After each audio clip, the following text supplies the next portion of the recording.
Welcome back, everyone. We're diving into something pretty fascinating today. We're going to be looking at the potential of cannabis in cancer treatment. Oh, wow. Yeah, pretty heavy stuff, Most right? definitely. And we're going to be taking a look at a specific source for this deep dive.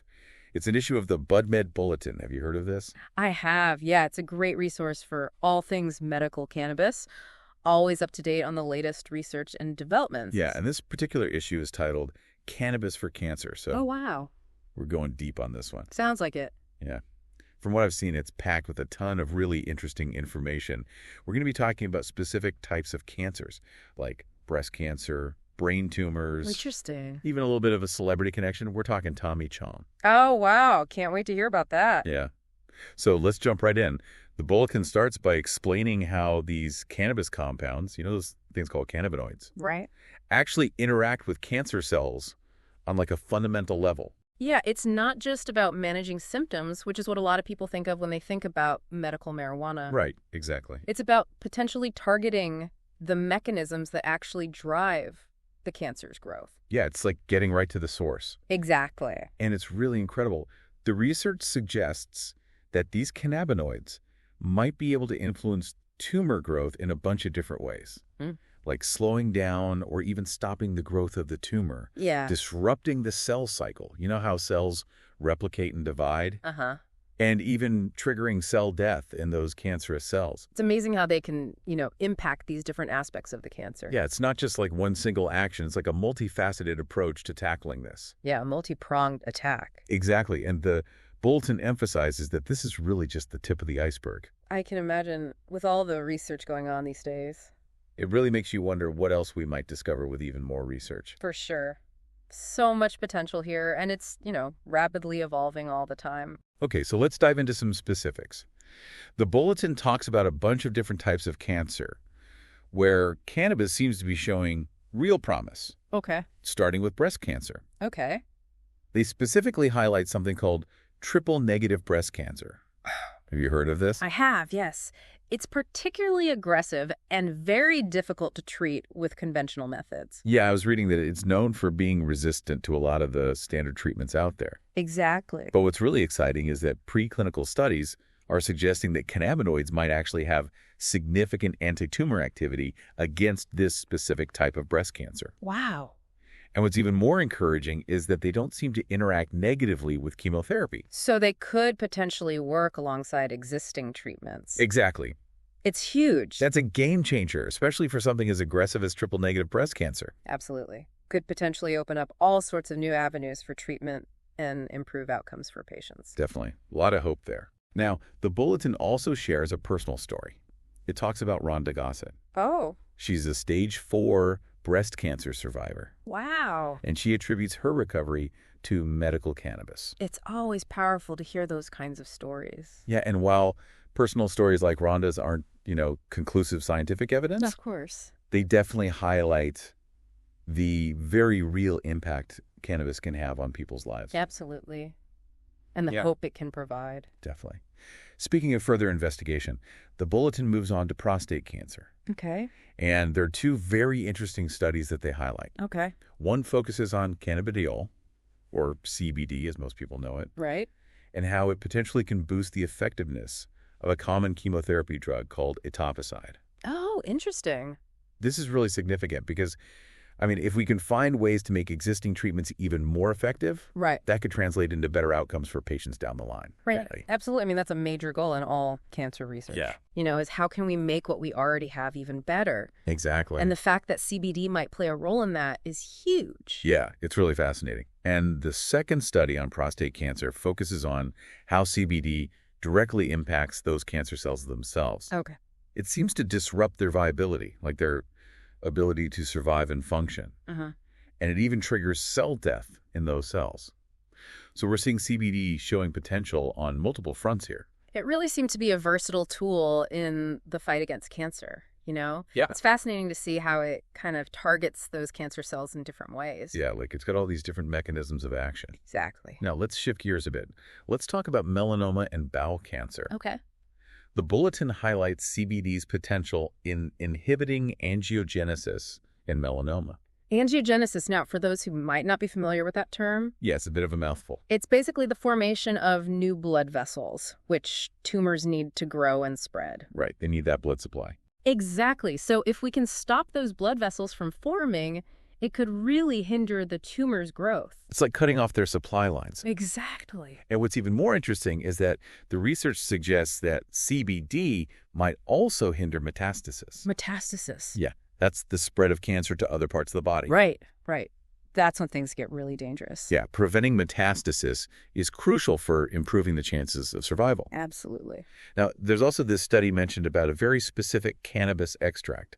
It's called PHEC66, Okay, haven't heard of that one. and it's showing a lot of promise as what they call adjuvant therapy for melanoma. Adjuvant therapy. Yeah, so that refers to treatments that are used in addition to the primary treatment to kind of improve its effectiveness. Oh, I see. So in this case, PHEC66 could potentially work alongside other melanoma treatments to enhance their results. So it's like a booster. Exactly, like a little extra help. Yep. And that's a really promising area of research because it shows the potential for cannabis being integrated into those existing cancer treatment protocols. Working together with what we already have. Exactly. Now, moving on to bowel cancer. Okay. The bulletin talks about how hemp oil extract. Okay. And it's important to note that it's not just CBD this time. Right. Right. The whole shebang. Yeah, it's a broader extract from the hemp plant. Uh-huh. Can actually block the cell cycle in bowel cancer cells. Wow. So essentially putting the brakes on that uncontrolled growth. Right. Because as we discussed before, the cell cycle is that process of replication and division. Exactly. So by disrupting that, the hemp oil extract could potentially slow or even stop that tumor growth. It's like a stop sign for those cancer cells. Exactly. Now, here's where it gets even more interesting. Okay. We're back to CBD again. Okay. This time it's showing potential in bowel cancer by actually inducing cell death in colorectal cancer cells Wow. through specific pathways, something called the MAPK pathway. Oh, that's getting pretty technical. Yeah, I know, it sounds a bit complicated, but essentially it's another way that CBD is demonstrating its ability to fight those cancer cells. It's fascinating how these different compounds within cannabis can have such varied effects. Yeah. It's not just one thing. It's like a whole orchestra of activity. A symphony of cannabis. Exactly. Now, the bulletin also features another personal story. Oh, okay. This time it's Tommy Chong, the comedian. Oh, wow. The legend. Yeah, and he credits cannabis for his survival of bowel cancer. You know, those stories, they really resonate with people They do. They're really powerful. because it puts a human face on this research. It does. It reminds us that this isn't just happening in a lab somewhere. This is impacting real people's lives. Absolutely. And speaking of inspiring stories, the bulletin next dives into brain cancer, Okay. specifically glioblastoma, one of the most aggressive forms out there. Yeah, that's a tough one. It is, and it highlights ongoing clinical trials that are actually showing some pretty encouraging results. That's good to hear because glioblastoma is notoriously difficult to treat. Exactly. Any improvement in survival rates or even quality of life is a huge deal. Absolutely. And the fact that they're seeing some positive results is a major breakthrough.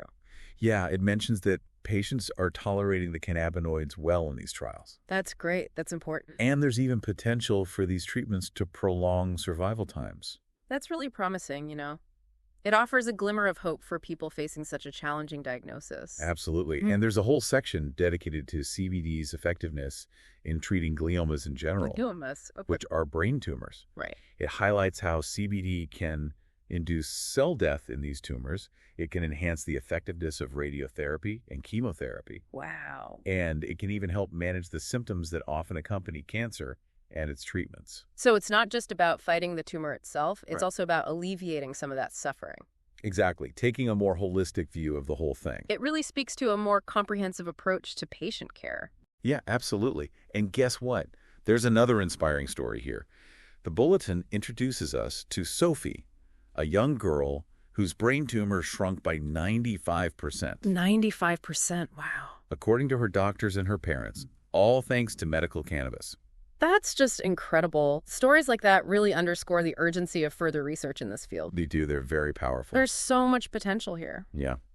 Okay, so we've covered a lot of ground here, exploring the potential of cannabis across a whole range of cancer types. Yeah, we have. But the bulletin goes even deeper. It delves into how cannabis can help with some of the common issues that cancer patients face beyond just the tumor itself. Oh, interesting. It talks about things like pain, sleep problems, mood swings, and nausea. Right. Those can really impact a patient's quality of life. Absolutely. And it's a really important reminder that cancer treatment isn't just about targeting the disease. It's about improving the well-being of the person who's actually living with it. Absolutely. It's about the whole person. And the research suggests that cannabis could play a valuable role in that aspect of care as well. That's really encouraging. It is. And before we wrap up this section, the bulletin wisely reminds us about the importance of seeking professional medical advice. Of course, always important. The good nudge to always consult with healthcare providers before making any decisions about using cannabis, especially for something as serious as cancer treatment. Absolutely. It's not something to be taken lightly. Right. And it's important to remember that cannabis can interact with other medications, treatments, and, effects vary from person to person. It's really about personalized medicine, finding what works best for each individual. Exactly. So we've covered a lot of ground in this first part of our deep dive, We have. exploring the science behind cannabis and its potential in treating a variety of cancers. It's been fascinating. It has. Now, let's take a moment to reflect on what we've learned so far and discuss some of the key takeaways from this research. Absolutely. I think it's important to really synthesize all this information and understand what it means for the future of cancer treatment. I agree. There's a lot to unpack here. Yeah, for sure. Yeah, it's amazing, isn't it? To think about all the research we just talked about. I know, right? It really seems like there's a lot of potential for cannabis in cancer treatment. It does. It's almost like a paradigm shift in how we think about this whole disease. Yeah, definitely. And it's mind-blowing to think about how these cannabinoids might not only help fight the tumor growth itself, Right. but also, manage all those really tough symptoms that come along with cancer and the treatments. Absolutely. It's like a two-pronged attack, Yeah. hitting it from both sides. Exactly. Addressing both the disease itself and the impact it has on a person's everyday life. And what's exciting is that we're seeing this potential across so many different types of cancer. I know. Breast cancer, prostate cancer, melanoma, bowel cancer, brain cancer, the list goes on. It's pretty remarkable. And the research is showing us that these cannabinoids interact with cancer cells in all sorts of ways. Right. It's not just one thing. It's like they've got a whole arsenal of tools. Yeah. They're versatile little things, aren't they? Exactly. But as promising as all this research is, Yeah. I think it's important to remember that we're still really in the early stages Oh, for sure. of understanding this whole complex relationship between cannabis and cancer. Yeah, we've got a long way to go. So where do we go from here? What are the next steps in this journey? Well, that's the million-dollar question, isn't it? It is. I think the key takeaway from all of this is that while these initial findings are really encouraging, Yeah. we definitely need more research, More research. especially large-scale clinical trials, to really confirm these findings. Right. Get some solid evidence. And figure out things like the optimal dosages, Yeah. the best ways to deliver the treatments, and any potential long-term effects. It's like we need to approach this with a balance of enthusiasm, but also scientific rigor. Absolutely. It's not about making these sweeping claims or saying cannabis is a cure-all. Right. It's about really understanding its potential, its limitations, Yeah. and how it can be integrated into the existing treatment protocols to actually benefit patients. Because ultimately that's what it's all about, right? Exactly. Helping people. And I think that's where the focus needs to be conducting well-designed studies that can provide some definitive answers about how effective and safe cannabis is in treating cancer. Right. Getting those solid answers. We need to dig deeper into understanding how the different cannabinoids work, Yeah. both individually and together, Right. and how they might interact with other treatments. Like a giant puzzle. It is a really complex puzzle. And each study, each finding adds another piece. Exactly, bringing us closer to that full picture. Now, while we're waiting for more of that research to come out, Yeah. what can people do if they're interested in exploring this potential of cannabis for themselves? Or for a loved one, maybe, who's battling cancer? Yeah, that's a great question. I think the most important thing is to have an open and honest conversation with their doctor. Talk to their healthcare provider. Exactly, because they need to discuss their individual medical history, their current treatments. Right. Everyone's different. And any potential risks or interactions. Yeah. There's a lot to consider. A qualified medical professional can really provide that personalized guidance, help them navigate the complexities of medical cannabis. Right. It's not a one-size-fits-all solution. Absolutely not. And it's crucial to approach this with a clear understanding of, Your own needs. individual needs, potential risks, all of that. Now, it's also important to be aware of the whole legal landscape surrounding medical cannabis. Oh, yeah, absolutely. That can be tricky. It is. The regulations are all over the place. They vary so much depending on where you live. Exactly. Some areas have these really well-established medical cannabis programs, while others have much stricter laws. It's hard to keep up with all the changes. It really is, especially because this field is evolving so rapidly. Yeah. Are there any resources you recommend for people who want to stay up to date on all this? Well, the BudMed Bulletin we've been talking about is a great place to start. It is. Very focused. Yeah, they really hone in on the medical cannabis research and news.